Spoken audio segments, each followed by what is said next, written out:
pessoal? Estou aqui de novo, professor Djalma, e vou comentar com vocês mais uma obra da FUVEST, e mais uma vez o gênero poesia, porque julgo de maior complexidade e, portanto, tentando ajudá-los nesse momento difícil que passamos. Trata-se do livro Romanceiro da Inconfidência, de Cecília Meirelles, publicado em 1953. Vamos lá, vamos ver um pouquinho de Cecília Meirelles.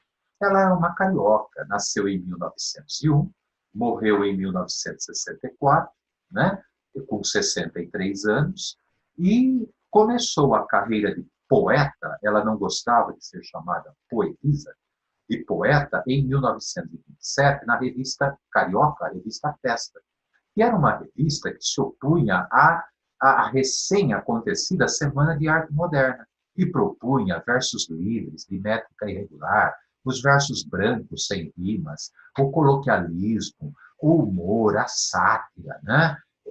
A revista Festa não ia por aí. Opondo-se a essa proposta modernista, Tasso da Silveira, o grande coordenador da revista Festa, ele propunha uma poesia neossimbolista. O que é isso? Que resgata a metafísica, a espiritualidade, a musicalidade, inclusive através da métrica tradicional, né? Da metrificação tradicional, das rimas. Aí não tem nada a ver com o estilo irreverente das vanguardas e do modernismo. Tá bem? É assim que, iniciando a carreira na revista Festa, que na década de 30 se estabelece a carreira de Cecília Meirelles. Então, ela começa na chamada segunda fase modernista. E continua sua carreira por outras fases do modernismo. Na segunda fase, ocorreu a Segunda Guerra Mundial, a ditadura Vargas no Brasil, os regimes totalitários, o stalinismo, o nazifascismo, enfim. E qual era a palavra de ordem do modernismo? Não interessa mais a forma pela qual você se expressa. O poeta da segunda fase, ele tem mais liberdade de expressão ainda. Ele pode se expressar da forma irreverente, vanguardista dos modernistas, da primeira fase, ou se expressar da forma tradicional, a métrica, a rima regulares. É o caso de Cecília Meirelles. A proposta agora seria muita picuinha ficar discutindo de que forma você vai se expressar. Diante da Segunda Guerra Mundial, de ditaduras, o importante seria o quê? Tomar um ponto de vista, tomar partido, né? Se posicionar ou buscar respostas. Então, quais as duas vertentes que surgem? A crítica social e a metafísica, as respostas na busca interior. E é por aí que vai Cecília Meirelles. Tá? Ela vai para uma poesia mais universalizante, de busca interior e resgatando as formas tradicionais. Acontece que ela está lidando com uma matéria, né, com um assunto histórico que envolve liberdade. Liberdade é o romanceiro da Inconfidência, né? A luta pela liberdade, Tiradentes. E no momento de ditadura Vargas no Brasil, de regimes totalitários pela Europa, o nazifascismo, Mussolini, Hitler, Stalin, enfim. Tá? É claro que, embora ela busque esse viés espiritualizante, não faltará o social. Não faltará. Haverá aqui o grito social pela liberdade. Tá bom? Então está aí. E de onde nasceu esse livro? Bem, nasceu de uma viagem que ela fez às cidades históricas, mais precisamente a Ouro Preto, que na época da Inconfidência se chamava Vila Rica. Ela foi para lá para fazer uma cobertura jornalística de uma Semana Santa em Ouro Preto. Ficou tão impressionada com o ambiente que aquilo despertou nela fantasmas, né? Vozes, várias vozes daquelas pessoas perseguidas, daquelas pessoas sigilosamente tramando a liberdade, que veio a ideia de escrever uma obra sobre a Inconfidência Mineira. Meados da década de 40, isso. Tá? Então, ela se dedica a 10 anos de pesquisa histórica, estudando documentos, registros, para escrever o romanceiro?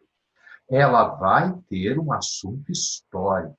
Ela buscará fidelidade aos fatos, ela fará pesquisa, não é o que ela acha, a pesquisa histórica, mas ela quer um acabamento estético, artístico, literário ao assunto histórico. Então, ela precisaria escolher o gênero. Que gênero literário ela vai optar? Primeiro, ela pensou no gênero dramático, fazer teatro, uma peça teatral, o drama. Lembrando que drama não é só tragédia. A comédia é drama também. Uma máscara rindo, outra chorando, lembra o símbolo do teatro. O que quer dizer drama? Drama quer dizer ação do drama. E o que é que imprime ação no drama? As falas, os diálogos. O escritor, o autor, ele faz um enredo sem narrador. Aquele enredo vai se concretizar através da ação, das falas dos personagens que serão representados por atores. Então, haveria falas, os cenários e o figurino. Mas ela pensa bem e acha melhor, não. Ela não faz uma peça teatral. Ela prefere uma obra escrita, publicada. E o gênero que ela militava melhor, a poesia. Tá bem? Aí ela opta, então, pelo romance. Pô, Djalma, mas romance é prosa. Não, não é o romance enquanto gênero moderno, o romance moderno. Romance moderno é a narrativa em prosa, de longa extensão, dividida em capítulos, podendo haver romances sentimentais, como A Moreninha, de Joaquim de Macedo, romances sociais, como Vidas Secas, de Graciliano Ramos, romances de aventura, como Harry Potter. Tá? Não é esse gênero. Não é a narrativa em prosa extensa, dividida em capítulos. Não. Qual seria, então? É o romance medieval ibérico. E como era esse romance da Idade Média, da Península Ibérica, Portugal e Espanha? O romance ibérico, ele era em versos, predominantemente na métrica popular da redondilha maior, 7 sílabas. Vamos revisar um pouquinho de scanção, de divisão de sílabas poéticas, que é feita pela oralidade. Primeiro, para manter a lei do ritmo, você vai parar sempre a contagem na sílaba tônica da última palavra do verso.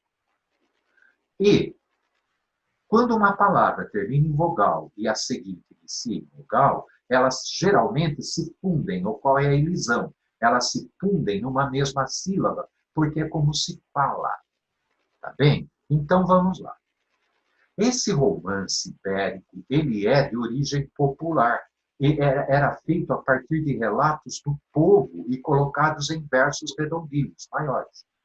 Relatos sobrenaturais, históricos e trágicos, melancólicos também. Tá bem? Então é assim, nós sabemos que o Brasil foi colonizado pelos portugueses, são ibéricos, né? E quando eles vêm, eles trazem essa tradição para cá. E vão colonizar aqui, vem do português com a Índia, a miscigenação, vieram os caboclos. E veio a música raiz sertaneja. Pega o Menino da Porteira. Peguem o Chico Mineiro. O que você tem ali? Uma história cantada em versos. Histórias trágicas, baseadas em relatos do povo, orais, da oralidade. E cantados, gente, na redondilha maior, na métrica do povo. Né?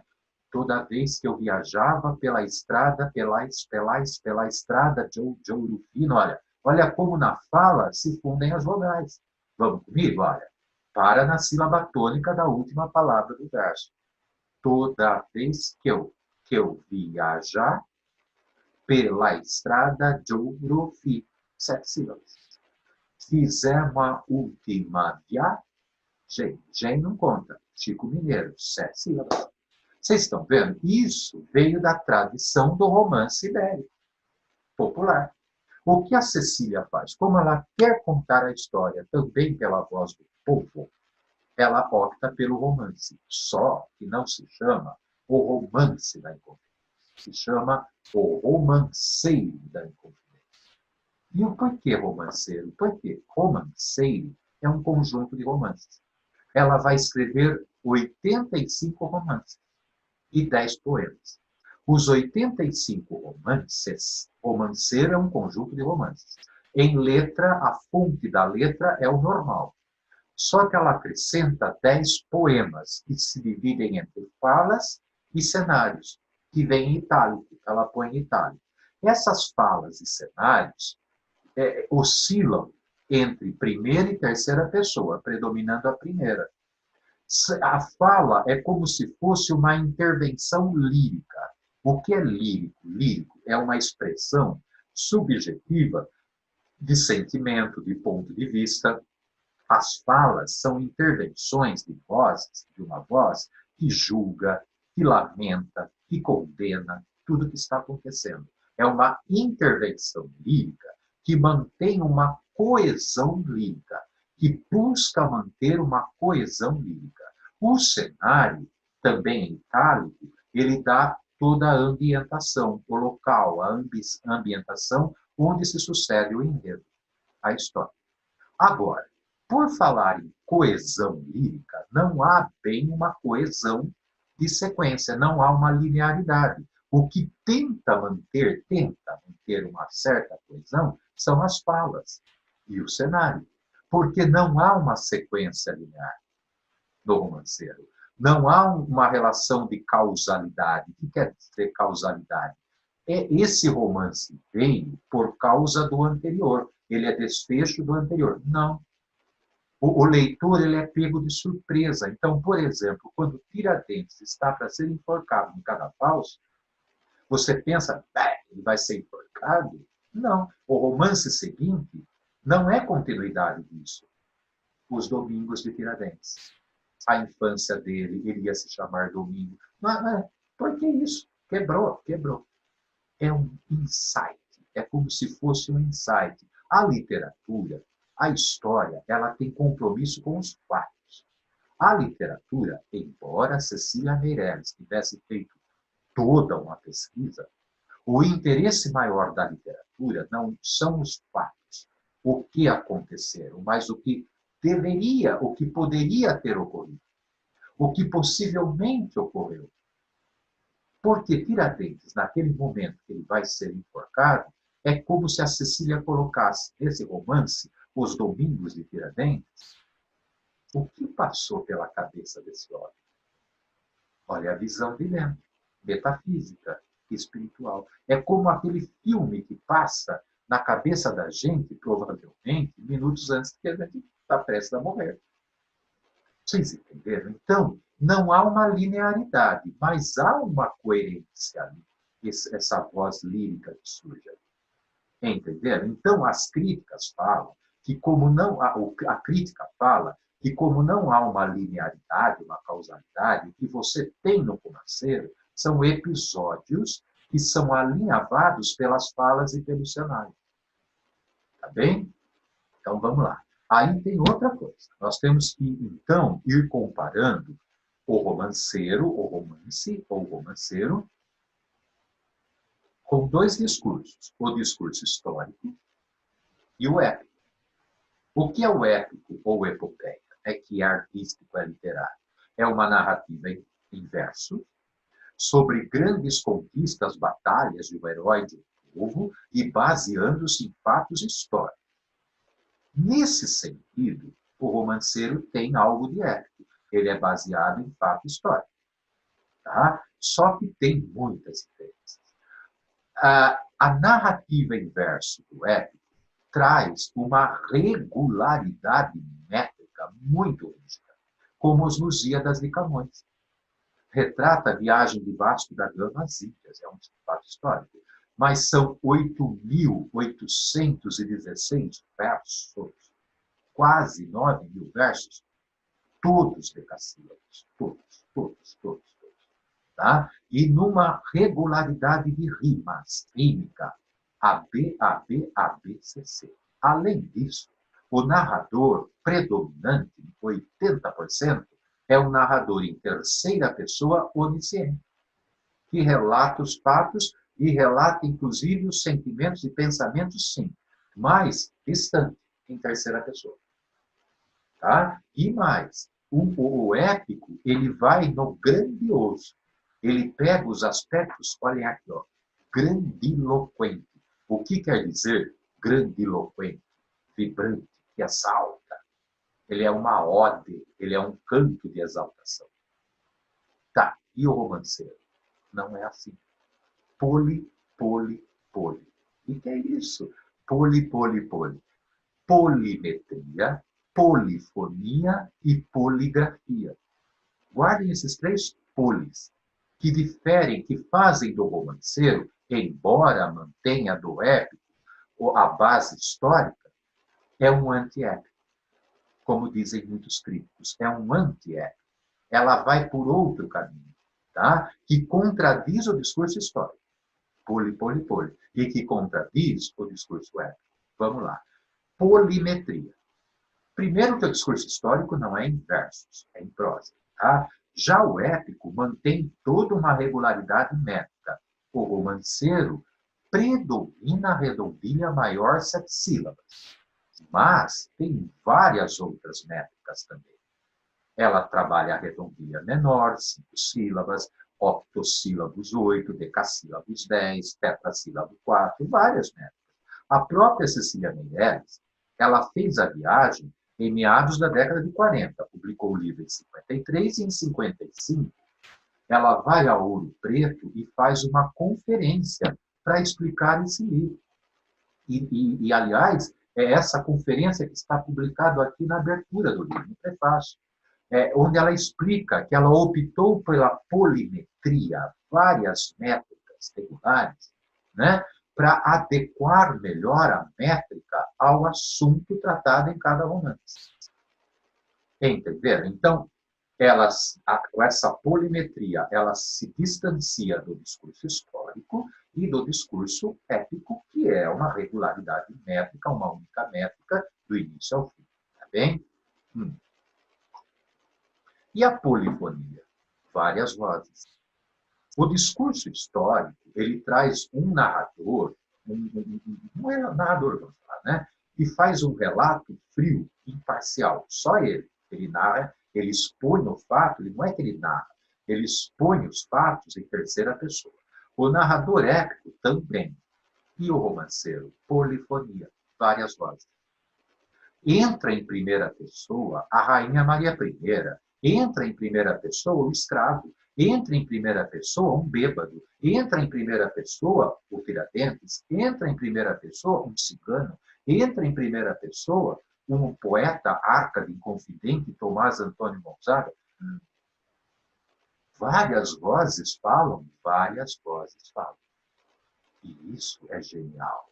O que ela quer com isso? Ela faz literatura, gente. Essa mulher, ela, é claro que ela é fiel aos fatos, mas ela acrescenta, ela está fazendo arte, ela põe o trabalho ficcional também. Quando o Tiradentes está para ser enforcado, um bêbado, ela imagina um bêbado que estivesse ali. E ele fala, esse bêbado fala, é o ponto de vista do povo, do marginalizado. Ela põe todos os pontos de vista, desde o mais nobre até o mais excluído. É a polifonia. E a poligrafia, que eu já disse a vocês. Né? As fontes das letras vão mudando. Nos romances, a fonte é normal. Nas falas e cenários, sempre em itálico. Porém, mesmo nos romances, em que a fonte é normal, entram alguns itálicos, a fonte itálica. Ali é uma indicação, é um índice, né, de que há uma intervenção lírica, há um ponto de vista subjetivo ali, julgando, lamentando, condenando, etc. Outro aspecto, o singelo. Ela vai relatar os episódios, vamos falar assim, pelo singelo, pelo simples, por um dedal, por uma agulha, por um punhal, por um anjo barroco, por um vestido, por um castiçal de uma igreja. Vocês entenderam? Já o épico, não.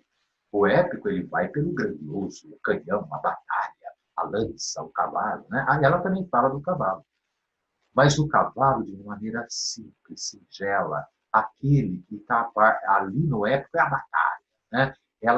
Enquanto o épico é grandiloquente, ela vai pelo sincero. E mais, ela é maniqueísta. Ela traz o maniqueísmo na estrutura. Para Cecília Meirelles, os idealistas, aqueles que lutaram pela liberdade, encarnam o bem em luta com os opressores, na sua maioria, os portugueses, que representam o mal.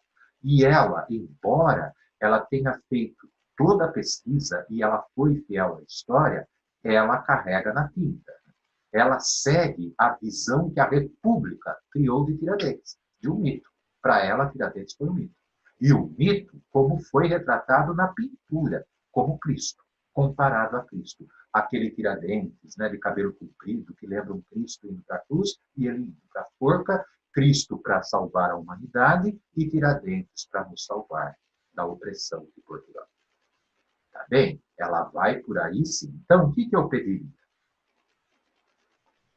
Para que vocês solicitassem ao professor de História, lá próximo ao vestibular da FUVEST, né, mais para o final do ano, que desse uma revisão sobre a visão histórica oficial e histórica até marginal, vamos dizer, né, que contesta oficial do Tiradentes, as visões que se tem do Tiradentes.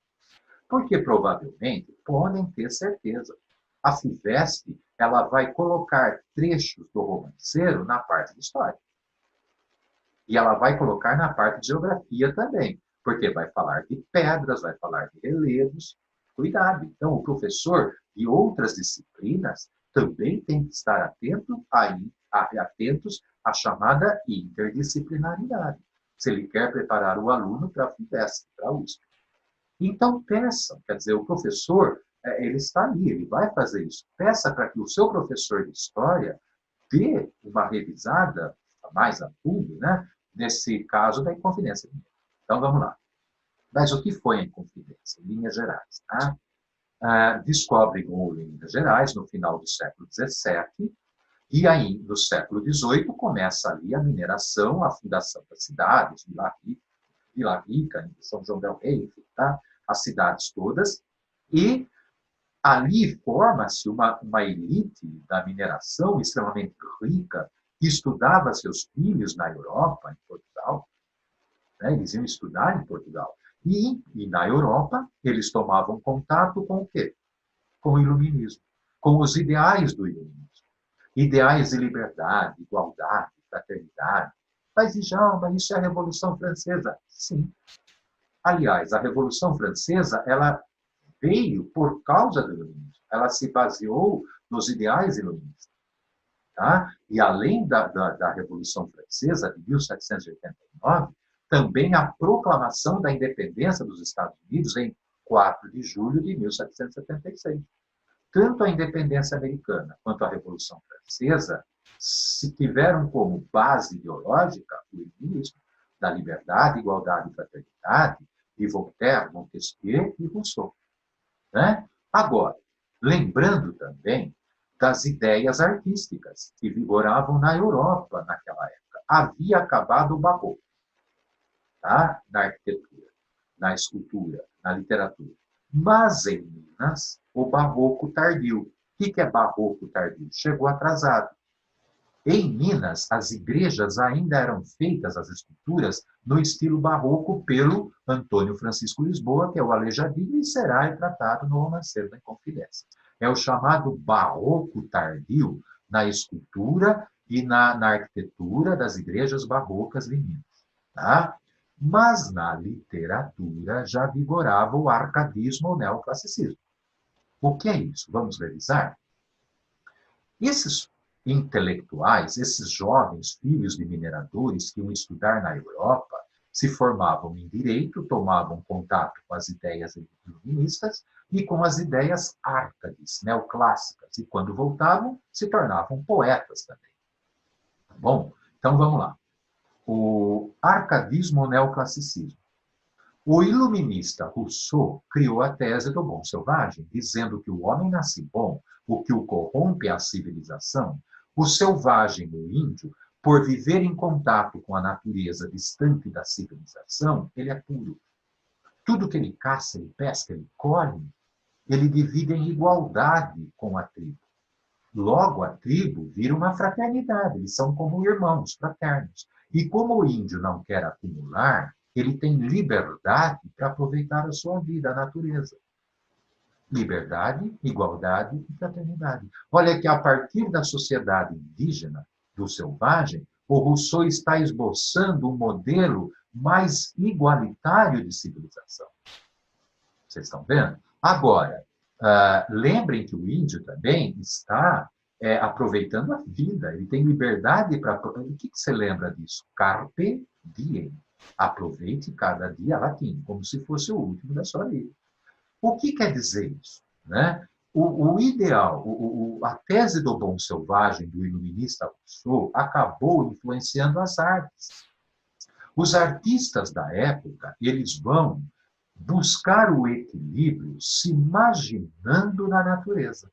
Mas por que não foram para a natureza? Porque se você vai, você enjoa, desgasta. Vocês lembram desse conceito? Platão dizia, mantenha na ideia. A ideia é eterna, ela não se desgasta. Então, em vez de ir para a natureza, eles se imaginavam nela enquanto escreviam, enquanto pintavam. Tá? Então, vejam, é uma natureza que é platônica, é imaginária. Ah, Djalma, então eles se imaginavam índios em meio à selva? Não, não, não. A referência veio do índio. Mas eles se imaginavam pastores da Arcádia grega. Mas da onde que veio isso? Veio da antiguidade clássica, daí neoclassicismo. Vamos lá. Na Roma antiga, antiguidade clássica, poetas que escreviam em latim, Horácio, Ovídio, Virgílio, vendo o caos que sempre foi a civilização romana, a luta pelo poder, né? Vocês conhecem isso. Eles, para fugirem desse caos de Roma, da civilização romana, quando escreviam, se imaginavam pastores de uma região linda, aprazível, que era a Arcádia grega ali dominada pelos romanos. Aquele pastor de pele, cajado, aquela bengalona, né? Pastoreando as ovelhinhas naqueles gramados, naquela relva verdinha de riacho cristalino. Gente, o que é mais chique? O que é mais estético? Se imaginar índio na mata ou se imaginar um pastor da Arcádia grega? Um pastor da Arcádia grega. Então, a referência vem do índio, do selvagem de Rousseau. Mas na poesia, eles se imaginam pastores da Arcádia grega numa natureza bucólica em latim. Locus amenus, se escreve amoenos, se pronuncia amenos, é um lugar ameno, aprazível, bucólico, o que quer dizer isso? Agradável, aproveitando a vida, carpe diem, em companhia de sua pastora. Que pastora? A amada dele, a noiva, a amada, que era uma mulher da cidade, mas na poesia ele a imagina pastora. Entenderam? Agora, já que ele está criando toda essa ficção na poesia, eles trocam nomes, eles usavam pseudônimos pastoris. O nosso poeta Árcade, inconfidente, Tomás Antônio Gonzaga, noivo de Maria Doroteia Joaquina de Seixas, mulher da cidade de Vila Rica, na poesia, ele se imaginava o pastor Dirceu e ela a pastora Maria. Em meio à natureza, vivendo a vida, o carpe diem, o amor dos dois. Então, esse pessoal voltava da Europa com ideias políticas de liberdade e ideias artísticas de arcadismo ou neoclassicismo. Entendendo? E aí isso vai se desenvolvendo na arquitetura e escultura o barroco tardio, na literatura o arcadismo, o neoclassicismo e outra coisa, esqueci. Peraí. Arcadismo também, porque esses poetas se reuniam em salões, lá na Europa principalmente, para debater assuntos intelectuais, artes, filosofia, política, e esses salões eram chamados Arcádias. Houve a Arcádia romana, a Arcádia lusitana, e em Minas Gerais fundaram a Arcádia ultramarina. Tá bem? Fechou. Tá. Só que quando eles chegavam aqui com essas ideias de liberdade, e Portugal estava taxando impostos, impostos, impostos, a derrama, muitos impostos, né? Eles decidiram o quê? Fazer a Inconfidência. O que é a Inconfidência? O que é Inconfidência? Infidelidade. Eles não vão ser mais fiéis à coroa portuguesa, à metrópole. Eles querem romper, eles querem a independência. Tá? Proclamar a independência, implantar uma república, quiçá a abolição da escravatura e, quem sabe, também trazer as outras províncias e expandir essa independência. Enfim, tá? Acontece que houve delatores, entre eles Joaquim Silvério dos Reis, foi lá, denunciou para o Visconde de Barbacena, e que era o governador-geral, e avisou o rei e mandou prender todo mundo, e que para o mais fraco ali, segundo consta, Tiradentes, sobrou a forca, o esquartejamento, para servir de exemplo para todos.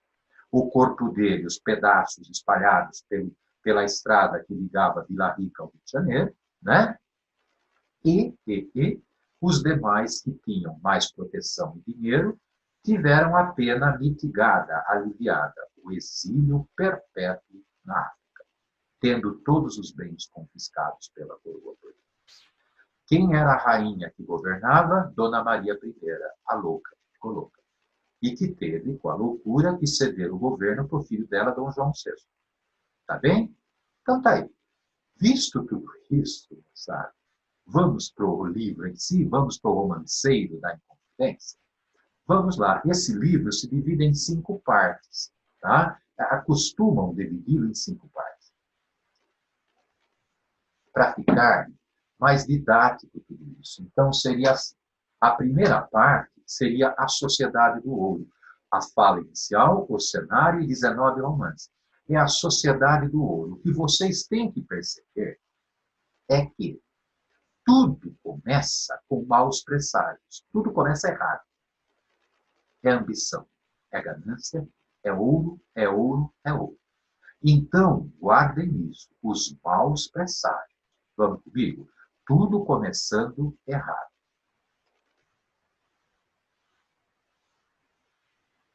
Então, vamos lá. Olha, Romanceiro da Inconfidência, Cecília Meirelles, 1953, Modernismo Brasileiro. Tá bem? Aí vem a primeira parte, a fala inicial e o cenário. A fala inicial, vamos lá. Olha como estão em Itália. Itália. Ó meio-dia confuso. Eu fiz a métrica, a escanição, já dando 7 sílabas, redondilha maior aqui. É o que predomina. Ó meio-dia confuso. Ó 21 de abril sinistro. Que intrigas de ouro e de sonho houve em tua formação? Vejam que na fala inicial já é o final. Já é o dia 21 de abril de 1792, quando Tiradentes foi enforcado. É a proposição do assunto, como nos poemas épicos, é assim. Já está propondo o que vai falar. É a fala inicial. Vai culminar tudo isso no enforcamento de Tiradentes em 21 de abril. Tá bem? Ó meio-dia confuso, ó 21 de abril sinistro, que intrigas de ouro e de sonho houve em tua formação. Então, começa pelo fim já, não há uma linearidade. Que intrigas? Que intrigas? De ouro e de sonho. Que sonho? O sonho da liberdade. Né? Então, vamos lá. Aí vem o cenário. Qual é o cenário? Assim viveram chefes e cativos um dia neste campo, neste cenário, Minas Gerais, entrelaçados. Olha que aqui ela já parte para os decassílabos. Vocês estão vendo? A polimetria, né? Ela já parte para os decassílabos. Olha como ela já vai dizendo que serão retratados desde os chefes até os cativos, até os escravos. Tá bem? Tá. Aí, vamos lá. Vem o ambiente, aí começam os romances. Os romances. Vamos pegar um trecho do romance 2. Quando eu não ponho a escanição, é porque a redondilha maior, as 7 sílabas que predominam. Tá bem? Então vamos lá. E outra coisa, a rima. Há romances que são versos brancos, sem rimas. E a grande maioria tem rimas, mas rimas toantes. O que quer dizer toantes? Que rimam apenas as vogais e não as consoantes. Então, há uma variedade de rimas também. O rigor de rima não é como do é. Vamos comigo, vamos lá. Do ouro incansável. De seu calmo esconderijo, o ouro vem dócil e ingênuo. É tão claro e turva tudo, honra, amor e pensamento. Opa, opa, opa. Olha aqui, ó. É tão claro e turva tudo. Isso é um paradoxo. Isso é um oxímoron. Como que o paradoxo e o oxímoron são antíteses radicais, simultâneas, que geram uma ideia aparentemente absurda. Mas se é claro, como que pode turvar? Eu acho que dá para entender. O ouro é claro, ele brilha e por isso ele turva a tua consciência. Você fica cego. Você fica cego. Olha como tudo já está começando errado devido ao ouro. Turva a honra, turva o amor, turva o seu pensamento. Tá, e aí vem outro romance, o romance da donzela assassinada. Tá? O que é isso, Djalma? Né? O romance da donzela assassinada. Ela coloca um relato que nas pesquisas dela, ela encontrou esse documento, de um pai que matou a própria filha. Por quê? Porque ela ousou amar, se apaixonar por um rapaz pobre. Olha o lirismo. E olha como o rapaz é pobre, ele é um rico minerador. Olha como o ouro está turvando o pensamento, está turvando o amor. E o pai mata a própria filha com um punhal de ouro. E quem é que fala polifonia? Agora, numa primeira pessoa, a morta. A menina morta. É o fantasma, é o espírito dela. Olha o simbolismo, olha a visão espiritualizante de Cecília Meirelles. Contar a história pelo relato da menina morta. Tá bem? Então vamos lá. Da donzela assassinada, romance 5. Que morri por culpa do ouro, que era de ouro esse punhal. Vocês estão vendo? Ó? Eu morri, o eu lírico é uma mulher, é a menina morta. Que eu morri por culpa do ouro, que era de ouro esse punhal. Vamos lá para cima? Esse ouro turva tudo, ele é claro e turva tudo. A honra, o amor, olha aqui embaixo, e o pensamento. Olha o que um pai fez com uma filha. Tá? Vamos lá? Aí vem o quê? Vem o seguinte. Vamos lá, vamos comigo. Aí vem o seguinte. Esse ouro vai turvando o pensamento das pessoas. E eles não aceitam mais a taxação de impostos de Portugal. Eles começam a querer a liberdade. Gente, isso 70 anos antes de Tiradentes. É Felipe dos Santos. Vem o romance de Felipe dos Santos. O que é isso, Djalma, o romance de Felipe dos Santos? Tá? O romance de Felipe dos Santos é um fato histórico. Ele ocorreu 70 anos antes de Tiradentes. Felipe dos Santos tentou se levantar contra Portugal, lá no Arraial do Ouro Podre. Os portugueses descobriram, né? O conde de Assumar descobriu que era a autoridade máxima ali, determinou o enforcamento, o esquartejamento de Felipe dos Santos e incendiar, acabar com todo o Arraial. Todo o Arraial.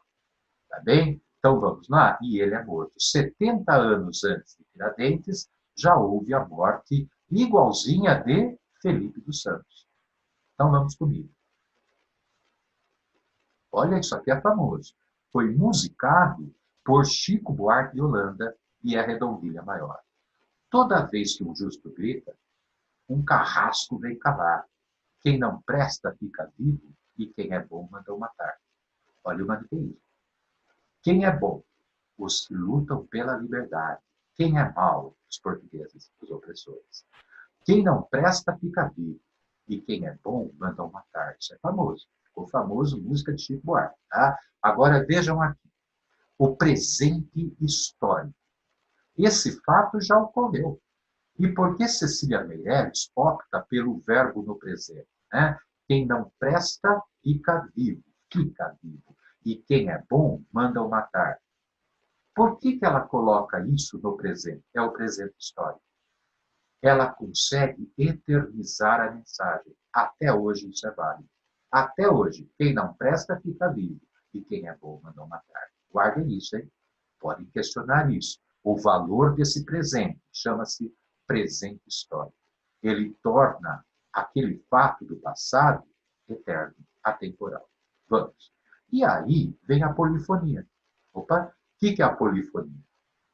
Ela cede voz a uma mãe do arraial do Ouro Podre, que está acalantando, minando seu filho, né? Para dormir, porque o conde de Assumar vai destruir todo o arraial. E a mãe diz, olha a polifonia. Vocês já viram que a menina morta falou? Agora é uma mãe falando para o filho. Isso aqui foi musicado por Sueli Costa, uma compositora da década de 70, muito famoso também. Dorme, meu menino, dorme, que Deus te ensine a lição dos que sofrem neste mundo violência e perseguição. Morreu Felipe dos Santos, outros, porém, nascerão. Quem são os outros? Tiradentes. Olha como já está prevendo que outros virão, como Tiradentes, e terão o mesmo destino que Felipe dos Santos. Quem é esse menino? É o futuro. É uma alegoria do futuro. Gente, nós não podemos dizer que ela é alienada, né? Que ela é só espiritualizada. Ela isso aqui não é totalmente isso aqui, não é alienado, não. Olha, quem não presta fica vivo, quem é bom mandam matar. Olha outro trecho, tá? Que Deus te ensine a lição dos que sofrem neste mundo violência e perseguição. Vocês entenderam? Olha como é da destruição do ouro podre, tá? Muito bacana. Tá. O que mais? Aí nós vamos ter o seguinte, moçada. Os negros. Ela vai dar voz aos negros, aos escravos, aqueles que trabalhavam duramente na cata do ouro, com a bateia. E que a bateia, né? É aquela peneira, eles ficavam nos rios peneirando, vendo se vinha o ouro e tal, e o sofrimento desse negro. Agora, havia negros que, segundo, quando ela foi fazer a pesquisa, ela se deparou com uma tradição oral de Minas, Chico Rei. Quem é Chico Rei? Chico Rei, segundo a tradição do povo mineiro, ele foi rei no Congo. Ele foi um rei de uma tribo no Congo, ele chamava Galanga. Quando ele chega aqui, ele é vendido como escravo, chega aqui escravizado e é batizado como Francisco. Vai trabalhar nas minas de ouro e ele conseguia, gente, é a tradição oral, tá? Ele escondia ouro na carapinha dele, no cabelo. E guardando ouro, ele foi guardando dinheiro para comprar a sua alforria. Ele compra a carta de alforria e não é que esse homem vai escavar lá alguma região, né, e descobre uma mina de ouro. E ele fica riquíssimo, Chico Rei. E com o dinheiro do ouro da mina dele, ele compra a liberdade de vários negros. E com a liberdade desses negros, que ele alforria, eles formam a Irmandade de Santa Efigênia, que, diga-se de passagem, é uma santa negra da Igreja Católica, e essa Irmandade de Santa Efigênia, os negros ali, alforriados, constroem a Igreja de Nossa Senhora do Rosário, que era dos negros. Tá? Então, é feito também o romance de Chico Rei. Olha que Chico Rei, ele queria o quê, gente? O que os brancos queriam. O que Felipe dos Santos queria? A liberdade. E o que esse negro quer? A liberdade. Entendendo? Olha como são várias vozes aí falando. Né? Então, vamos lá. Romance 7, ou do ouro nas catas. Tá bem? Nas catas. Já se ouve cantar o negro, chora a neblina, a alvorada. Pedra miúda não vale. Liberdade é pedra grada. Liberdade é pedra rara, é pedra valiosa. Liberdade é pedra grada. Deus do céu, como é possível penar tanto e não ter nada. Os negros na cata penavam tanto e não tinham nada. E no fundo, o que eles queriam? A liberdade. Tá bem? Aí vem o romance do Sete ou do Chico Rei. Olha aqui, eu coloquei para vocês a figura da mina de Chico Rei, que existe lá em Vila Rica, na região, tá? Das Minas Gerais. A mina de Chico Rei, está aqui, ó. Não tem mais ouro, tá lá. Tá? Vamos ver o trechinho, ó. Guarda na carapinha negra o véu de ouro em pó, lhe escondendo no cabelo. mais ouro, ainda vem buscar. Dobra a cabeça e espera, povo, que este cativeiro já nos escorrega dos ombros, já não pesa mais. O que isso sugere? Que com o ouro que ele levava no cabelo, ele vai comprar a sua alforria e vai alforriar todos os demais negros amigos dele. Então, este cativeiro já nos escorrega, já está saindo pelos ombros, está saindo dos nossos ombros. Nós não carregamos mais esse fardo, já não pesa mais. Tá bem? E aí, eu fiz a escransão, porque sai das 7 sílabas e volta à polimetria, onde ele vai alternando octossílabos, olhem aqui, e redondilha menor, 5 sílabas, né? Que é o romance 8 ou do Chico Rei, ainda continuando. Ele vai mantendo a polimetria. Olha, hoje, os brancos também têm. Hoje, os brancos também, meu povo. Quem está falando? Chico Rei. Pausa. Já falou a menina morta. Já falou a mãe com o filho. Dorme, meu menino, dorme. Agora fala o Chico Rei. Vocês estão vendo a polifonia? Né? Hoje os brancos também, meu povo, são tristes cativos. Virgem do Rosário, deixai-nos descansar em paz. Nós negros e os brancos. Eles também querem liberdade. Eles também estão lutando pela liberdade. Eles também são cativos. Que bonito isso, né? Todos são cativos. Tá. Aí, quebra. Olha a quebra da linearidade. Vinha falando dos negros, parou. De repente, entra o romance de Nossa Senhora da Ajuda. O que é o romance de Nossa Senhora da Ajuda? Na igreja de Nossa Senhora da Ajuda, 7 crianças se ajoelham para rezar para a imagem de Nossa Senhora da Ajuda. E o narrador entra, interfere e fala que uma daquelas crianças se chama Joaquim José da Silva Xavier. Quem que é? Tiradentes, criança. É a infância de Tiradentes. E aí o narrador pede para Nossa Senhora da Ajuda para que ajude aquele menino, porque o narrador, como uma voz profética, já profetiza que ele vai ter um final trágico. Gente, já começa a instalar o mito de Cristo. Vocês estão vendo? Na tradição cristã, a mãe de Cristo é Maria. Olha como é a proteção da mãe pelo filho, ali Tiradentes. E a premonição. Ele já veio predestinado a ser o mito, aquele que vai morrer por todos. Isso desde criança. Tudo bem? Então vamos ver? Isso é importante. Hein? Então vamos lá.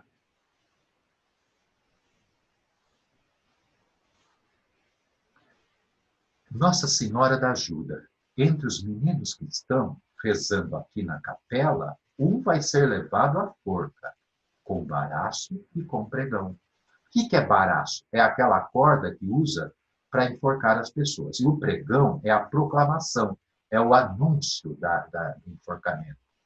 Ele vai ser levado à forca com baraço, com a corda no pescoço e com pregão.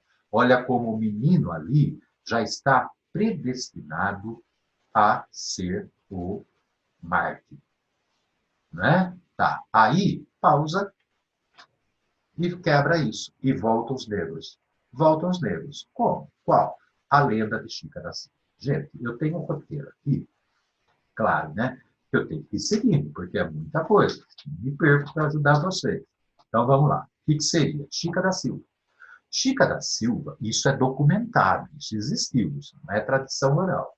Ela foi uma negra que se tornou amante do contratador João Fernandes, um português riquíssimo. Ele se apaixonou por ela, com ela teve 13 filhos, deu o sobrenome dele aos 13, o que não era comum na época, tá? E deu a ela a carta de alforria, mucamas e a cobriu de vestido e joias, e fazia todos os caprichos de Chica da Silva. Inclusive, ela tinha o anseio de conhecer o mar, mas levá-la para o Rio de Janeiro, a capital, uma negra que era sua amante, não pegava bem. Então, para não deixar a sua Chica triste, o que o contratador João Fernandes fez? fez um lago artificial ali, na casa, na fazenda dele, e colocou e construiu uma galeota, uma grande embarcação, onde os dois ficavam ali se amando. Ela vivia no arraial do Tejuco, que é a atual Diamantina, e tratava os portugueses locais, a elite portuguesa local, como os marotinhos, os engraçadinhos. Isso era pejorativo e começou a pegar mal. Né? Eles começaram a ter inimigos. Então, houve denúncia de abuso de autoridade do contratador que permitia que uma negra os desprezasse. Né? Então, o que vai acontecer aí? O conde de Valadares, que era o governador, vai até a casa do contratador, é muito bem recebido pelo contratador, mas no final da ceia, da estada ali, o conde diz: o senhor está sendo conduzido para Portugal e perdeu o cargo de contratador. Acaba com aquela farra. Ele vai para Portugal, perde o cargo de contratador e acaba o romance de Chica da Silva e João Fernandes. O que isso tem a ver com Tiradentes? Vocês estão vendo? Tudo começou mal. Inveja, denúncias, delatores, pessoas que não pode, o negro não pode ter, não pode. Isso já é um mau presságio. E tanto é um mau presságio que vem na fala do narrador ao tratar desse assunto. Tá? Vamos lá? Então, aqui. Vamos comigo. Opa, perdi. Chica da Silva. Vamos comigo. Olha. Maldito, eu pus até uma foto aqui, né, uma figura lembrando Chica da Silva. Maldito Conde Valadares. E maldito esse ouro que faz escravos, esse ouro que faz algemas, que levanta densos muros para as grades das cadeias, que arma nas praças as forcas, lavra as injustas sentenças, arrasta pelos caminhos vítimas que se esquartejam. Ou seja, vocês estão vendo que o conde representa os portugueses. Aquele que veio para acabar com o amor de Chica da Silva e João Fernandes é esse poder que vai acabar com o sonho de liberdade dos inconfidentes. Olha aqui, ó. Arma nas praças as forcas, esse poder português. Lavra as injustas sentenças. Arrasta pelos caminhos vítimas que se esquartejam. Bem? E aí o que é que vem? Vamos lá. Depois de Chica da Silva, nós vamos ter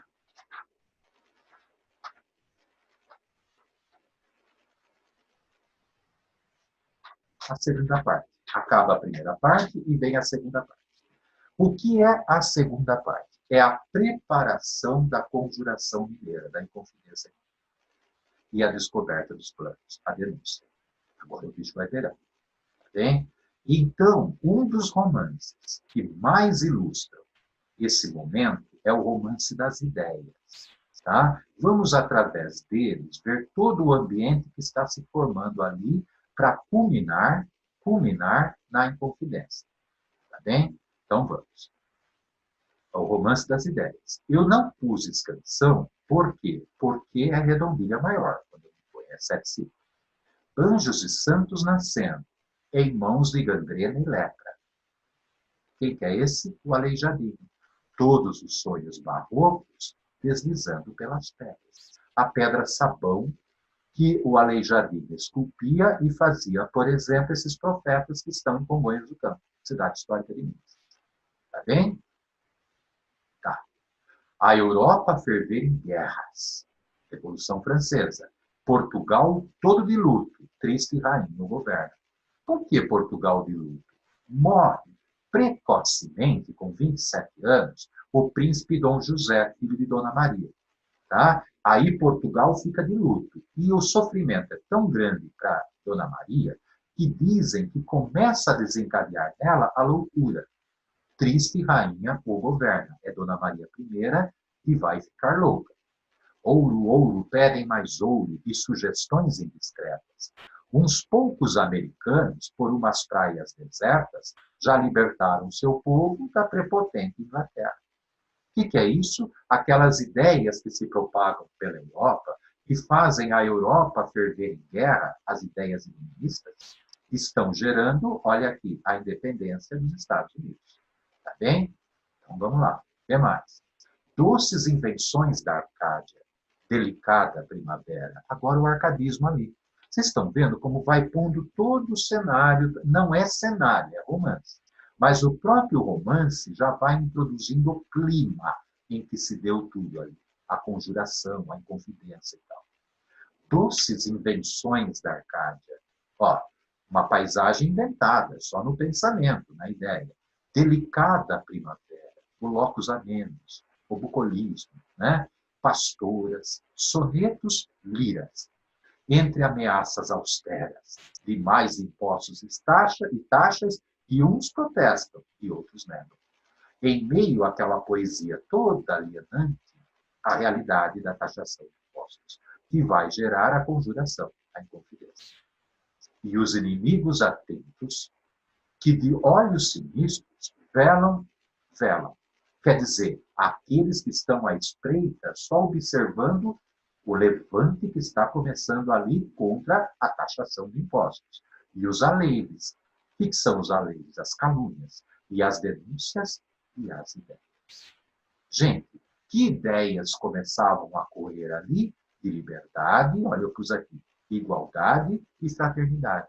As ideias do iluminismo, da Revolução Francesa e as ideias também que geraram a independência dos Estados Unidos.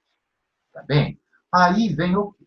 Em meio a tudo isso, eles decidem criar, os Inconfidentes, a bandeira da Inconfidência, que veio a ser depois a bandeira de Minas. E quem vai criar essa bandeira? O poeta Árcade, Inconfidente, Alvarenga Peixoto. Pegando versos clássicos, olha, arcadismo ou neoclassicismo. Ele influencia até a bandeira da Inconfidência, que será a bandeira de Minas. Ele pega um verso de Virgílio, poeta latino da Antiguidade Clássica, libertas quaesera tamen, traduzindo, liberdade ainda que tardia. Vamos lá? Vamos ver o da bandeira de Minas aqui? Atrás de portas fechadas, à luz de velas acesas, entre sigilo e espionagem, acontece a inconfidência. Vocês estão vendo? Ó, velas acesas, sigilo e espionagem. Se eles forem descobertos, estão perdidos. Tá bem? Então vamos. E diz, olha a bandeira de Minas. Olha, vocês conhecem. É a bandeira da Inconfidência, ficou a bandeira de Minas. Libertas quaesera tamen, liberdade ainda que tardia.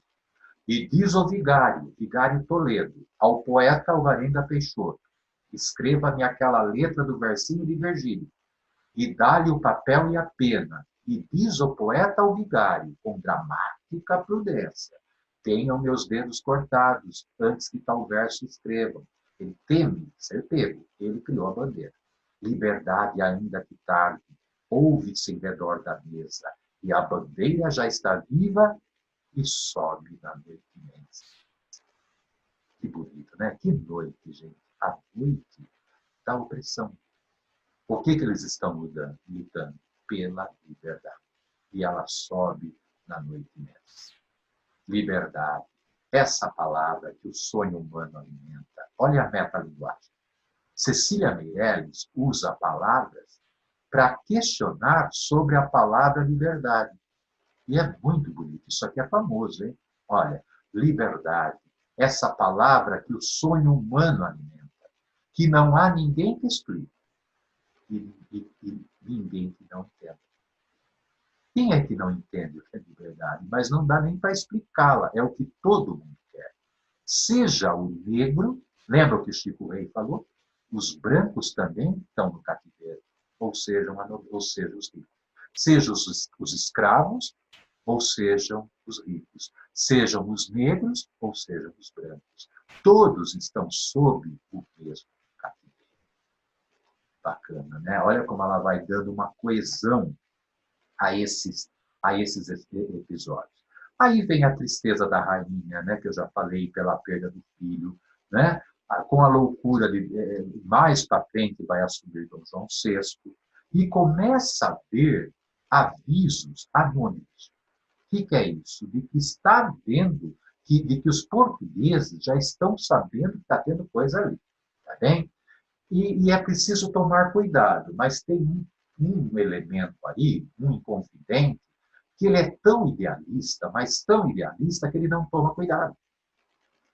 Ele vai a cavalo até o Rio de Janeiro para difundir as ideias pelo caminho que vai de Vila Rica até o Rio e até no Rio de Janeiro. Ele quer difundir as ideias de liberdade, ideias pelas quais eles estão lutando.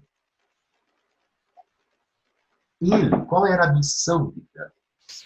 Ser o propagador. Né? Ele é que divulgava as ideias para os mais pobres, porque ele era curandeiro, ele sabia lidar com ervas, com plantas, consequentemente, ele sabia tirar dentes, daí Tiradentes, e era alferes. Alferes é um subtenente, ele é um militar também. Mas era muito, como ele cuidava do povo, com plantas medicinais, tirando dente, ele era muito bem visto pelo povo. Mas aquele povo o julgava um misto de louco e de idealista. Ao mesmo tempo que gostavam dele, o julgavam um louco, porque ele está querendo liberdade, é perigoso isso. É muito perigoso. Então, vamos lá? Olha, agora, do Riso dos Tropeiros, o romance 30 e 31. O Riso dos Tropeiros. Os tropeiros são homens do povo, que conversavam com Tiradentes na estrada de Vila Rica ao Rio de Janeiro. E olha o que eles falam do Tiradentes. Olha, passou um louco montado, passou um louco a falar, que isto era uma terra grande e que ia libertar. Olha como ele é julgado um louco. Aí eles falam, e cavalgavam machinho. E a marcha era tão segura que uns diziam, que coragem, e outros, que loucura. Então, eu escolhi esses aqui para mostrar que, ao mesmo tempo que o julgam um louco, um visionário, também o julgam um grande homem corajoso. Tá bem? Olha a voz do povo, olha a polifonia. E aí vem a voz das pilatas. Na verdade, Cecília Meirelles encontrou esse registro na história, que Tiradentes tinha dito que assim que a liberdade se implantasse, ele iria dar um cargo à filha de uma negra chamada, ao filho de uma negra chamada Pilata. Aqui, Cecília põe no plural, as pilatas, as mulheres negras, aquelas que esperavam em Tiradentes a liberdade, nas palavras dele, que essas palavras se concretizassem. Mas as pilatas, as mulheres negras, estão com medo, porque o sonho de Tiradentes é muito ousado. Olha o que as pilatas falariam, olha, as mulheres do povo, as negras. Para mim foi perseguido, para mim por lá se acaba.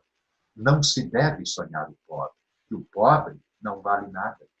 Se o sonho do pobre é crime, quanto mais qualquer palavra. Se sonhar já é perigoso, imagina proferir esse sonho com palavras. Elas já estão vendo que a coisa não vai acabar bem para o Tiradentes. Polifonia. Quem que está falando aqui? Uma mulher do povo. E aí vem o cigano, que viu chegar o alferes no Rio de Janeiro. Aí, Cecília Meirelles coloca o personagem cigano. Ela não tem relato disso, ela não tem pesquisa isso. Ela criou. O que ela põe o elemento cigano, porque o cigano é do povo e é místico, faz profecias. Um cigano vê Tiradentes, vê o alferes, vê Joaquim José no Rio de Janeiro e faz uma profecia sobre ele. Olha, a estrela do seu destino leva o desenho estropiado. Metade com grande brilho e outra de brilho nublado. Opa, lembram do paradoxo? Lembram lá do começo do Ouro Turvo? Assim como o ouro é o destino de Tiradentes. Uma metade é brilho e a outra é nublado. Quanto mais fica um sombrio, mais se ilumina o outro lado. Vejo no alto o fel e o espinho e a mão do crucificado. Vamos entender? Quanto mais o destino dele é turvo, é sombrio, forca, morte, esquartejamento, mais ele brilha. Mais ele vira um mártir, mais ele vira um mito. É isso que ele quer dizer. Agora, ele vai sofrer, como Cristo. Ó, o fel, o espinho na mão do crucificado. O que é o fel? O fel é Jesus com sede na cruz, pediu água para um soldado ali. E o soldado molhou a boca de Jesus com fel, que é tipo um vinagre. É uma bebida muito amarga. Ele vai ter fel, espinho e ser crucificado. Olha o mito, já colocando como Jesus Cristo. O cigano já prevê isso. Tá bem? Tá. Aí o que acontece? Acontece que Joaquim Silvério dos Reis, que era infiltrado entre eles ali, em troca de favores, os denuncia, os delata ao Visconde de Barbacena.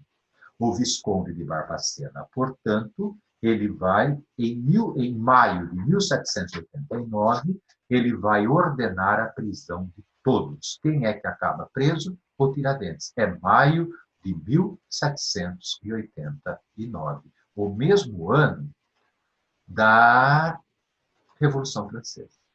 Tá?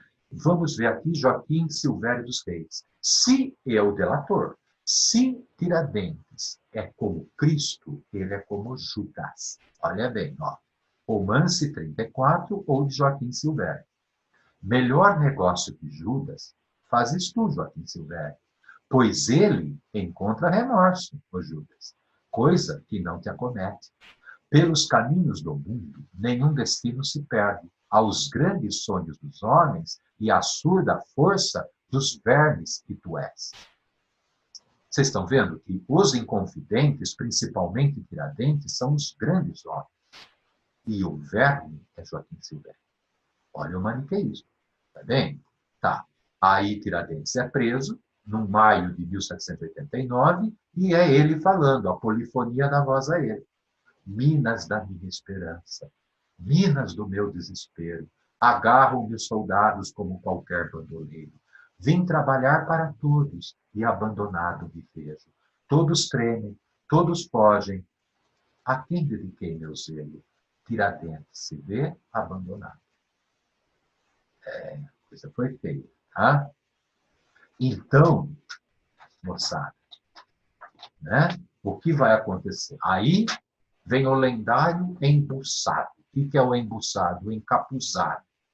Né? Isso é uma lenda de Vila Rica, que andava pelas cidades. Isso não tem, como que eu vou dizer, força histórica, registro. Conta, é oralidade. Que havia um encapuzado, um embuçado, que andava avisando os inconfidentes sobre o que a coroa estava sabendo. Então, o embuçado, ele vai à casa de Cláudio Manuel da Costa, um poeta, Arcade também, que era amigo de Gonzaga, Tomás Antônio Gonzaga, e avisa para o Cláudio fugir, mas o Cláudio não foge e acaba sendo preso. Tá? Aí vai ter a fuga e a prisão de vários inconfidentes. Então, vem vários romances mostrando a prisão, a fuga deles. Francisco, o rico, gordo, fazendeiro, Francisco Antônio. Aqui eu tenho os nomes: o alferes Vitoriano, o sapateiro Capanema, o padre Rolim, enfim, vários inconfidentes que vão sendo todos fugindo e posteriormente presos. Só que quando eles são presos, esses homens são muito ricos. E eles começam a jogar tudo nas costas de Tiradentes. Eles são ricos. Alivia minha pena aí, juiz, que eu te pago isso, eu te pago aquilo. Eles começam a comprar os juízes. Mas precisava ter um boi de piranha, né? Precisava ter um para exemplo, para entregar para a coroa portuguesa. Quem? Quem? O que tinha menos influência, menos posses, Tiradentes. Então, vamos lá? Vamos ver aqui o trecho. Ressituação, hein? Olha. Romance 43, ou das conversas indignadas. Calem-se os apadrinhados. Fujam parentes e amigos. Contaremos esta história, segundo o preço que paguem.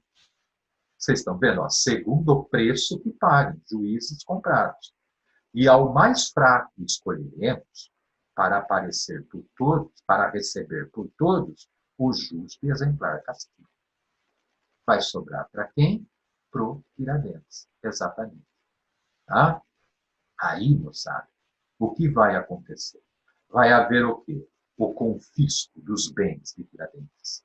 Ele está preso, o confisco dos seus bens, que, diga-se de passagem, é bem pouco, mostra lá no romance que ele não tinha quase nada, e vem a fala aos pusilânimes, que vai fechar essa segunda parte.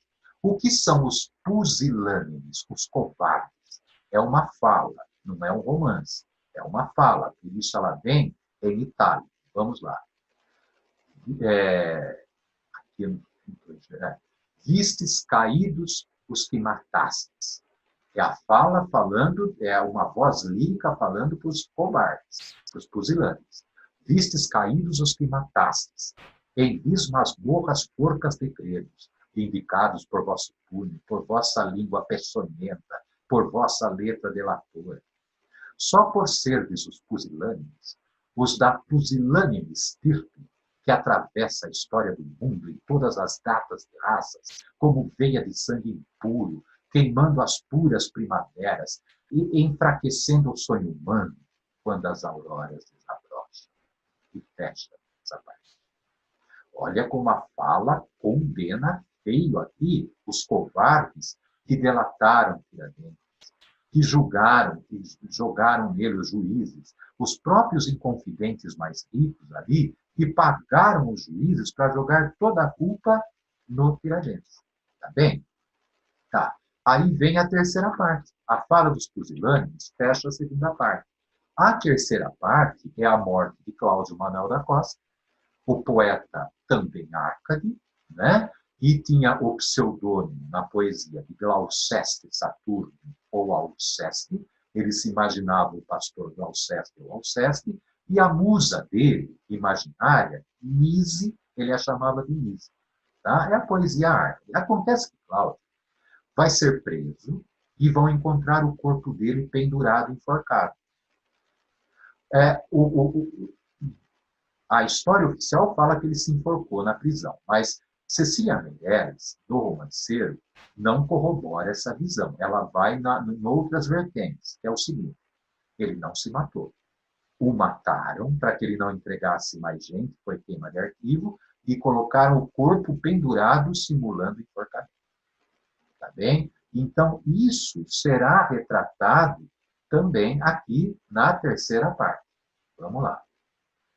Terceira parte, Romance 49, ou de Cláudio Manuel da Costa. Que fugisse, bem lhe disseram embuçado, olha lá, que não tardava a ser preso e já estava condenado. Agora vem o itálico, olha a poligrafia. Em meio a um romance, o que não é normal, muda para itálico. Tá? É como se fosse uma fala que interrompe o romance, e ela se intromete ali, numa voz lírica. Aqui, Glouceste Saturno, olha o pseudônimo pastorinho dele. Morto ou vivo disfarçado. Deixou de existir no mundo em fábula arrebatado. O que quer dizer isso? Vivo disfarçado, fábula arrebatado, que a morte dele é envolta em muito mistério, tá? Em fábula arrebatado, como Árcade ultramarino em Mil Amores, em Leardo. Foi um grande poeta. Aqui, tá? Esse final. Tá bem? Tá. Aí o que é que vem? Vamos lá. Vem a condenação de Tiradentes. E na condenação de Tiradentes à forca, gente, eles são presos em maio de 1789. Mas foram 3 anos de julgamento.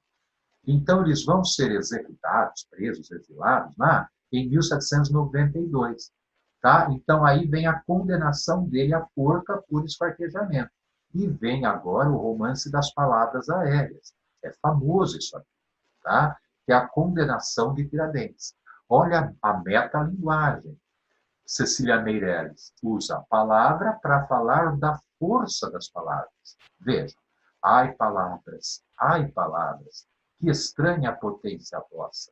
Éreis um sopro na aragem, sois um homem sem porta. O que era essa palavra? Liberdade, liberdade. Era um sopro na aragem. Ele falava isso pro povo, a cavalo. E hoje? Olha a consequência, a forca.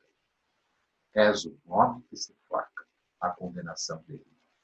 E olha o peso, ó, bem Capilata falou, hein? Cuidado com o que você fala, porque é perigoso, a palavra é perigosa, hein?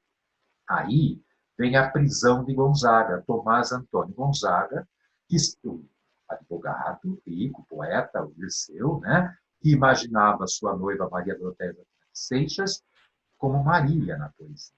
Ele estava indo para os 40, ela 17 anos. E dizem que havia um grande amor entre os dois, tá? É que quem é que arranjava os casamentos na época? A família. E ele era um bom partido, ele era um homem culto, né? Um grande advogado. Só que o que vai acontecer? Gente, faltava um mês para eles se casarem. Estavam noivos, ele foi preso. E teve todos os bens confiscados. E foi levado para o Rio de Janeiro, onde ele ficou na Ilha das Cobras, na masmorra, esperando a condenação que ele teria, e foi o exílio perpétuo em Moçambique, na África Oriental, lá no Oceano Índico, foi banhado pelo Oceano Índico, tá bem?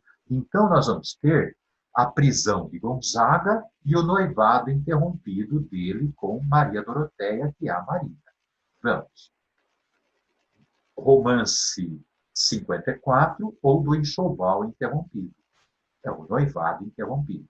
Sabeis, ó pastora, olha, porque, olha como entra aqui numa voz lírica o itálico, gente. Olha a poligrafia.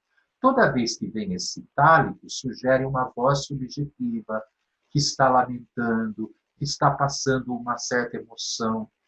Sabeis, ó pastora, porque o maioral manda pôr algemas no louro Zagal. O Zagal é pastor. Que tranquilo borda, lírico enxoval, quer dizer, que já preparava o noivado, a agulha partiu-se, quebrou-se o dedal. É isso que eu falei. Olha como ela conta a história pelas pequenas coisas.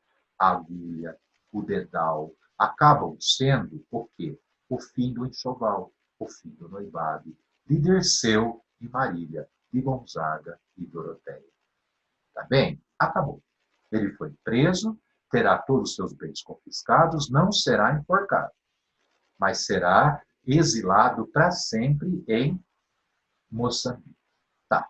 Aí nós passamos para a cena da condenação de Tiradentes, a forca. A madrugada que antecedeu ao ritual. Nessa madrugada aconteceu algo inusitado. O algoz, o carrasco, enforcava, decapitava, espartejava, era um negro chamado Capitania. E contam os documentos que ele chorou.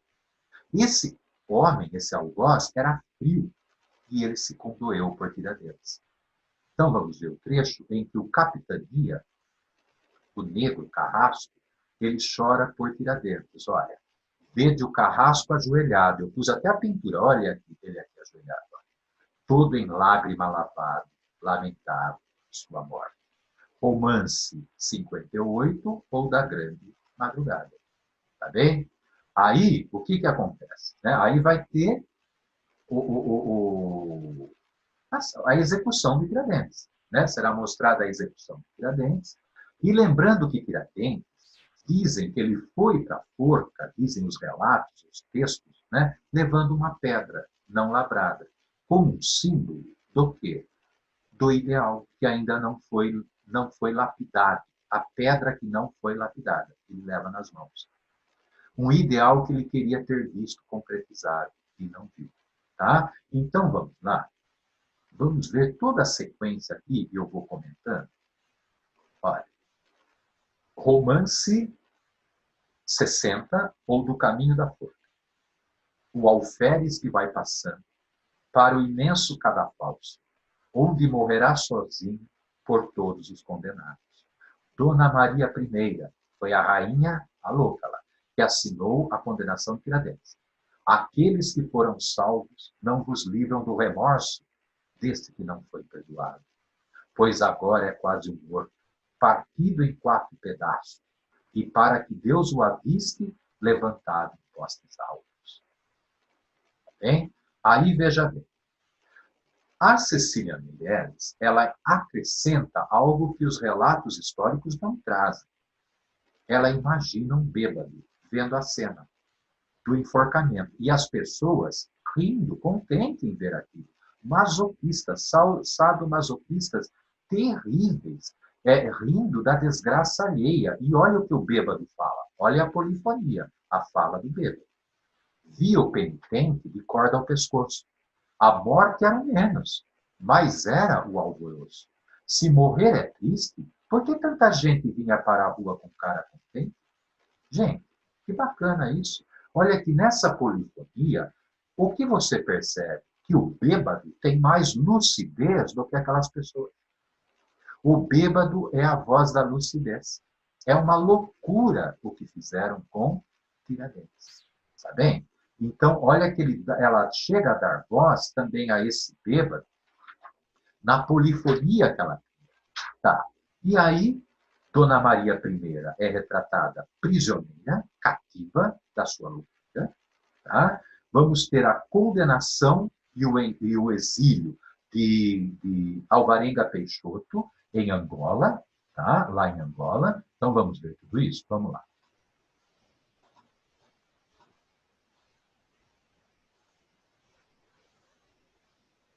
Tá. Ah, tá. Agora aqui, só um minutinho. Presta atenção. Nós vamos ter o quê? Antes disso, nós vamos ter os maldizentes. Quando Tiradentes é enforcado e acaba todo aquele ritual, as pessoas no local passam a falar mal do Tomás Antônio Gonzaga e da Marília, daquele noivado que se interrompeu. E vem o romance 66, olha, ou de outros maldizentes, que falavam mal de Gonzaga e Doroteia, de Dirceu e Maria.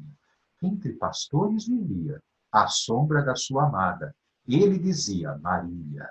Ela, Dirceu, balbuciava. Já se ouviu mais tola história? Já se viu gente mais parva, mais idiota? Falar de Arcádia? Olha como estão falando mal deles. Tá? Aí vem o quê? Né? A prisão, a condenação, o confisco dos bens de Gonzaga e o exílio dele no Oriente. Então vamos lá. Foi em maio, quando a ti, pobre pastor, que é o Gonzaga, te vieram cercar a casa de prisão dando-te voz. Adeus, Vila Rica. Então, olha, foi preso. Eu fui escolhendo trechos para ficar bem claro para vocês. Olha. Adeus, Vila Rica. Adeus que já vem meirinhos, homens da justiça, oficiais, com seus papéis para o rol, para a relação dos sequestros. O que são os sequestros? Do confisco dos bens. Nada fica, seja qual for o valor. Adeus, montes levantados. É Minas Gerais, cheia de montanha. Voltarão meus passos ou dessas profundas masmorras já não se volta depois? Ele está na prisão no Rio, Ilha das Cobras. Que porto espera no Oriente? O réu que navega só, com seu silêncio no peito e a angústia do que se foi. Gente, o porto que o espera no Oriente é Moçambique. Ele vai ser exilado em Moçambique. Tá bem? Aí o que acontece? Né? Vai acontecer que ele Gonzaga chega a Moçambique, fica triste, claro, né? Mas ele vai recompondo a vida dele. Como ele era um homem estudado, culto, mesmo com todos os bens confiscados, um rico mercador de escravos viu nele um homem promissor e ofereceu-lhe como noiva Juliana Mascarenhas, sua filha. E ele fica noivo de Juliana Mascarenhas e se casa com ela em Moçambique. Gente, ele tem que dar continuidade à vida dele. Não tem como. Tá bem? Então vamos lá.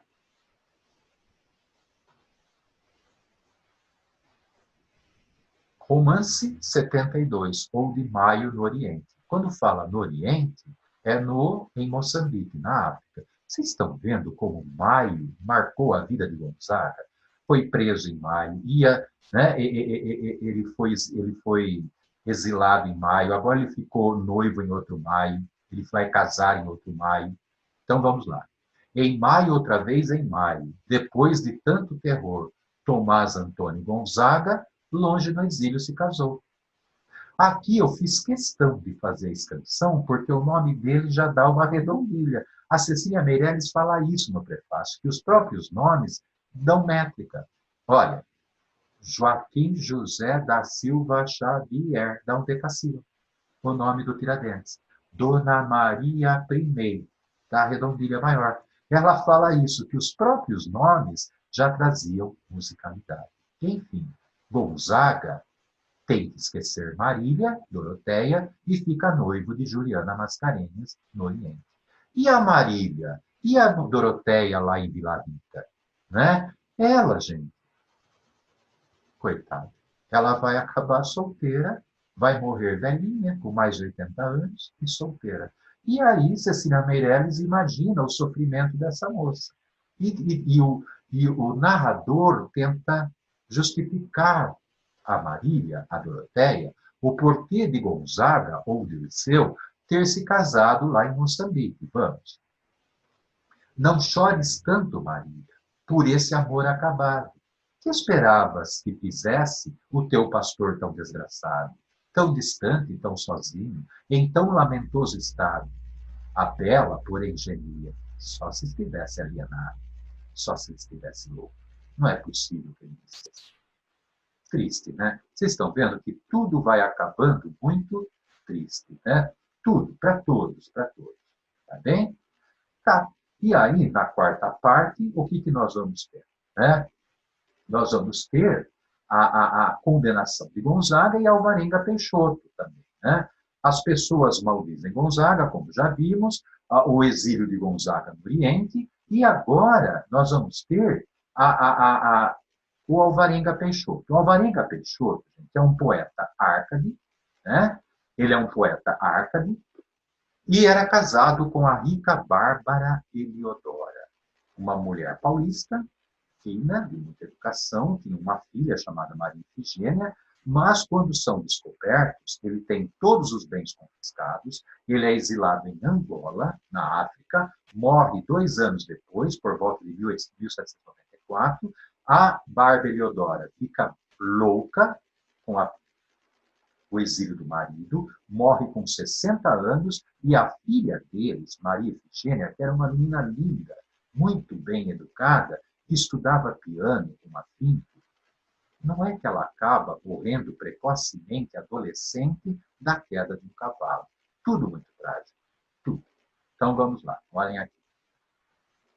Triste Menina, o romance 77, ou da música de Maria Efigênia, que é a filha de Bárbara Eliodora e de Alvarenga Peixoto. Triste menina que estuda piano, com tão penoso cuidado, tratada como princesa, para que estranho reinado? Vai ver sua mãe demente, vai ver seu pai degradado. A mãe ficou louca e o pai exilado. E a menina morre. A menina vem a morrer, logo, adolescente, com a queda de um cavalo. Tá bem? E assim fechamos a quarta parte. Então, a primeira parte, ela é a sociedade do ouro. A segunda parte, ela é a preparação da conjuração e a descoberta dos planos. A terceira parte, ela vem a ser o quê? A prisão de Cláudio e de Tiradentes. A quarta parte envolve Alvarenga Peixoto e Tomás Antônio Gonzaga. E a quinta parte é o fim, é o fecho. Tá bem? Então vamos lá. A quinta parte vai ter Dona Maria I, já aqui no Brasil, porque a família real portuguesa fugiu de Napoleão e vieram para o Rio de Janeiro, vocês sabem disso. Então, Cecília Meirelles aí imagina andando pela praça onde Tiradentes foi enforcado. Ele foi enforcado no Rio, viu, gente? Não foi em Vila Rica, não. Onde ele foi enforcado, hoje é a Praça Tiradentes, no Rio de Janeiro. Então, ele aí, a Cecília Meirelles aí imagina, na praça onde Tiradentes foi enforcado, cheia de remorsos, ela está louca, por ter feito uma condenação justa. Isso não ocorreu na história. É uma intervenção, vamos dizer, uma liberdade poética que a Cecília Meirelles coloca no romanceiro. O remorso, o peso na consciência, o castigo de Maria I, que foi a loucura. Bem? Agora, e vemos aí né?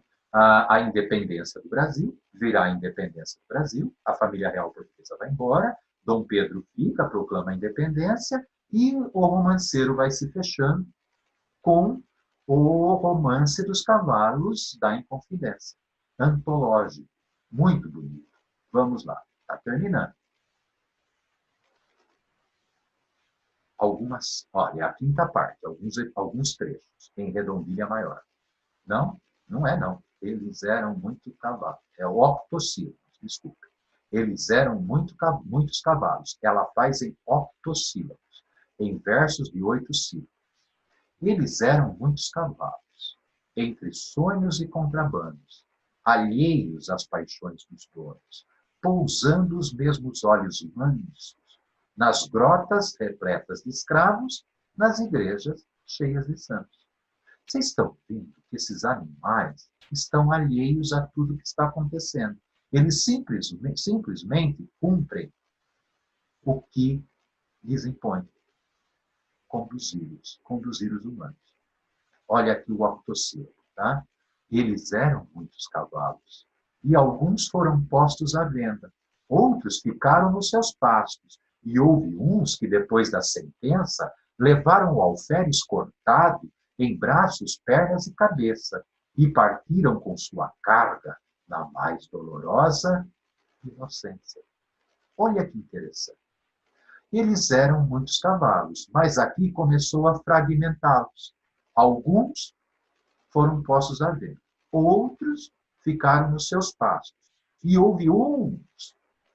Vocês estão vendo que eles estão fragmentados, como o Tiradentes esquartejado. Fragmentou. E eles trazem uma dolorosa inocência.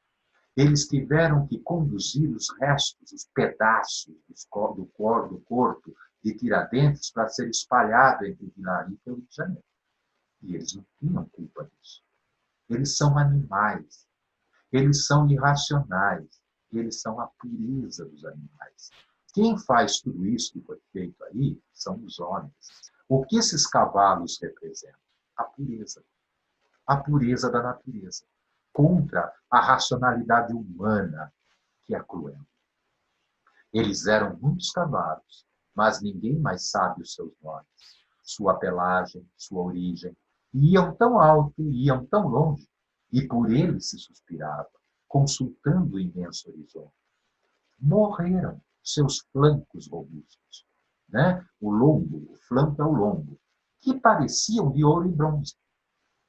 Ouro e bronze dura muito. Parecia que durava, mas são efêmeros. Acabaram. Como os donos. Como os donos. Olha agora, tudo acaba, tudo passa. E nunca pensaram na morte, e nunca souberam de exílios. Eles eram muitos cavalos, cumprindo seu duro serviço. Nunca pararam para pensar quem morreu. Os homens, sim. A cinza de seus cavaleiros, neles aprendeu tempo e ritmo, e a subir aos picos do mundo, e a rolar pelos precipícios. Ou seja, sobe aos picos do mundo, riqueza, poder, fama, eternidade, mas rolam pelos precipícios. Os que ficaram eternos tiveram que rolar pelos precipícios, como Tiradentes. Teve que sofrer. O que esses cavalos representam? Gente, tem duas vertentes. A pureza dos animais, em oposição à racionalidade humana que leva à opressão, e outros interpretam como povo. Vocês estão vendo que eles são alheios a tudo? Assim como os poderosos morreram, Maria I morreu, a Marília morreu, a Bárbara Eudora morreu, a menina morreu, a filha deles, o Tiradentes foi enforcado, todos morreram, acabaram, todos. O povo também. Só que o povo era inocente, ele não participou disso, ele ficou à margem. Ele ficou à margem, como os cavalos. Então, há duas interpretações. Os cavalos representam a pureza dos animais, da natureza irracional, e o próprio povo que ficou à margem de tudo isso. E aí, para fechar, vem a fala aos inconfidentes mortos. Vocês estão vendo? A imagem da morte é muito frequente no romanceiro, né? Olha, agora tudo em tetrassílabo. Agora tudo jaz em silêncio. Mas no horizonte de que a memória da eternidade. Ah, peraí, tudo morreu, acabou. Mas ficou na memória da eternidade. É a história, é a literatura. O que é que eterniza aquilo que morreu?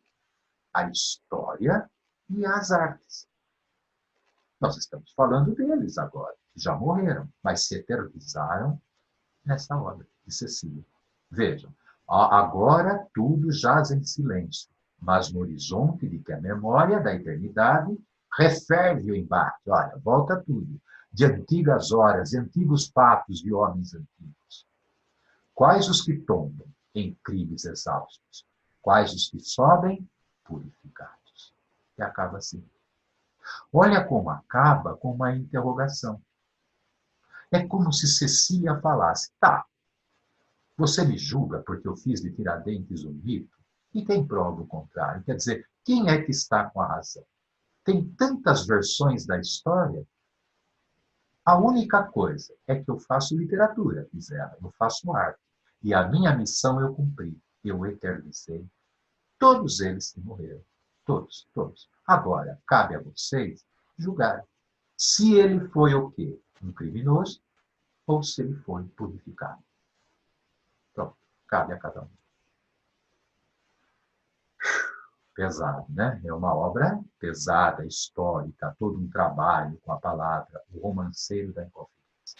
Então, fica uma sugestão, né? Pedir um aprofundamento da questão histórica para o professor de história e ler a obra na íntegra, porque nada substitui a leitura na íntegra de uma obra como essa.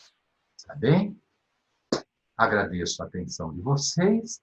Espero sempre poder ajudá-los, tá? Estar disponível quando necessário, estarei. E até um próximo encontro. Até mais.